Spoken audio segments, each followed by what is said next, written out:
Um, Not really. It's almost like what you're like. To me, it was even sort of beyond that. Like there didn't need to be a plan. And you're asking about that. It was just like everything is good. There's no. There's almost like there's nothing else. And it's funny because uh, I want to say a few months ago, but I think it was last winter.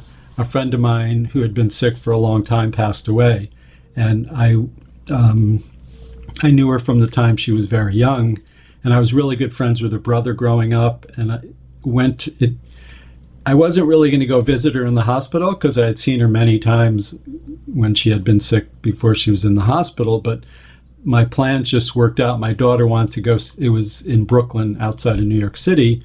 My daughter wanted to go see a show with with kids and some other grown-ups, and I didn't want to go, so I took her into Manhattan, and I had a few hours, and it just worked out. Oh, I could take the subway to Brooklyn and go see this woman. And it was pretty interesting because I could see how it was, the spiritual part where it was really perfect, but everyone else around her was like almost willing her to stay alive, and she was like afraid. And she was very weak, and her mother didn't want me to stay there because there was only a certain amount of passes in the hospital. So her mother wanted all relatives to be there. But from this place of like barely being able to move, she grabbed my arm and said, "Stay," and just wanted me to stay there with her. And during that time, she just became peaceful inside about basically transitioning to that, better place. And it was kind of cool. And then, yes, she definitely passed away from the physical level that, later that day.